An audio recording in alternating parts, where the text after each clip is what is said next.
Hello everyone! If you clicked on this video, you may wonder what is a timing belt, which I can understand why you are curious because it costs a lot to change it. To understand why it is, we need to know how an engine works. Here I'm going to describe a 4-stroke engine, which is the most common one in cars. Basically, to explain a stroke, it is a step in the engine, and an engine works in 4 steps. I am not talking about strokes that someone's granddad did. A stroke refers to the piston going from top to the bottom or the bottom to the top in the cylinder. The first stroke is intake. It's where the air and fuel comes in. The air comes into the intake valve, and fuel, it really depends on the engine. It either comes by the valve or directly into the cylinder. Then the second stroke comes in, the intake valve closes and the piston goes up. The piston compresses the air-fuel mixture. The third stroke is where everything goes kaboom! For petrol engines, it is ignited by a spark plug, and for diesel engine, if it is compressed enough, it will ignite by itself. Since spark plugs don't work on diesel engines,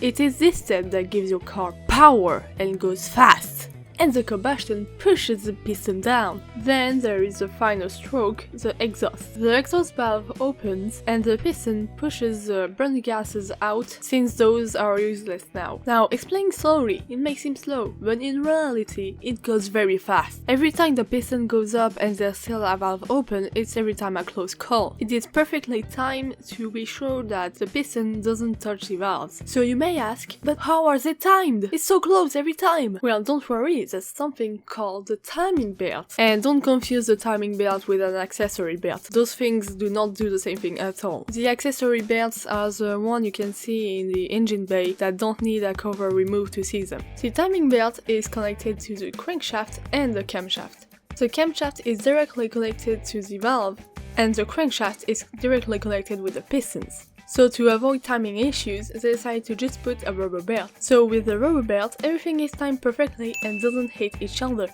Normally, to time everything in a car, the most common one is a rubber tooth belt. Now you may wonder, but why is it so popular? Because it is very cheap to make. The issue with the rubber ones is that they don't last very long. Usually they recommend to change every rubber belt every 5 years, but it really depends on the car. What is annoying about rubber belts is that if your car has a mid-engine, it means that you most likely have to remove the engine. Some engines have a rubber belt that is in oil to make it last longer. But yeah, I'm gonna come back on this. Usually it is very rare, because it is pretty stupid. It is also pretty stupid when you know that timing chains also need to be oiled and last a lot longer than rubber ones. Of course, there is also some issues with timing chain. It's not magical. First of all, it is more expensive to make and create, but usually you don't have to change it every 5 years. Normally, some engines have issues with their timing chain breaking way before they are supposed to. For example, a 2-liter diesel engine from BMW tends to have the chain give up a lot sooner than it is supposed to. The good thing is that when they are about to give up, timing chains make a rattling noise, so you can protect it.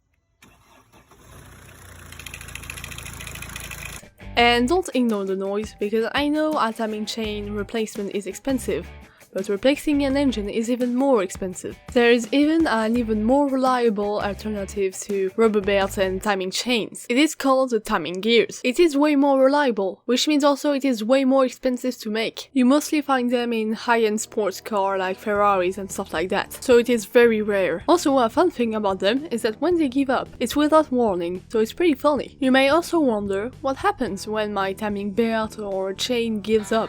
Well, it basically destroys your engine, because if not everything is timed perfectly, the piston will hit the valves, and that causes a lot of damage. The valves get bent, pistons that hit the valves get damaged pretty badly and needs to be changed, the cylinder wall can get all scratched up, and a lot of other parts can give up. It quickly becomes very expensive to repair, and usually you change the engine. That is for an interference engine. There is another type of engine that exists called the non-interference engine. That fancy name means that the valve don't hit the pistons if the timing belt fails. For example, the Mazda Miata first generation doesn't have an interference engine. The reason why they are rare is because the compression is a lot less good than an interference one. Less compression meaning less power. But if the belt fails in a non-interference different engine, that doesn't mean you can run it. Usually that means it won't start and you have to call a tow truck, which is expensive. You can also wonder if you are being scammed. The best way to know if you are being scammed or not is to check online when your timing belt is supposed to be changed on your car, especially on your engine, since it can differ from engine to engine. Like for example, if you have a Peugeot 4.6 2-liter petrol engine and the mechanic tells you to change it even though it is 2 years old and only has 40,000 kilometers on it, it is a scam, because you know that the Peugeot 4.6 2-liter petrol engine needs to have the timing belt changed every 8 years or after 120,000 kilometers, unless there is some unusual wear on it. Like for example, a fuel leakage can cause the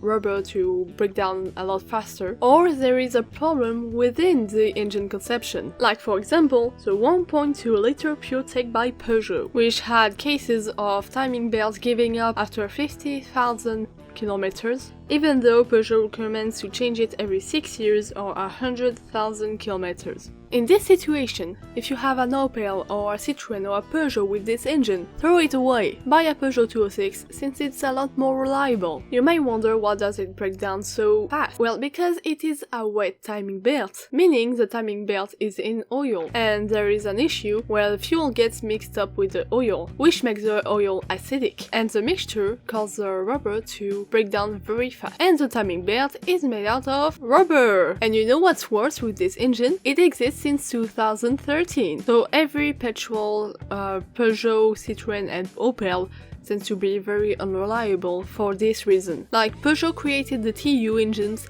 they were the most reliable engine ever created, and they decided to make one of the most unreliable engine in the world. So do you need to change your timing belt? Yes. Yes, you did. But usually you can keep it a lot longer than 5 years, since those things are pretty resilient. If you don't have the money to change it, well, it's not gonna explode immediately. But if you want to avoid issues, well, it is better to change it every time it is recommended. And if you want to do it yourself, just know that it can be complicated, especially if you don't do a lot of mechanical stuff. Because also some engines are harder than the others to change the timing belt, which is also why it is expensive, because the rubber belt itself is not very expensive, but it takes a long time to do it. And also usually you change the water pump at the same time, because the water pump is on the timing belt. So since everything is removed, why not do it at the same time to be sure there's not any issue. Anyway, we're coming to an end. I hope you enjoyed the video. Leave a like, leave a comment if you want, and also subscribe if you want. Don't forget to pray to our Lord and Savior 10W40. See you next time!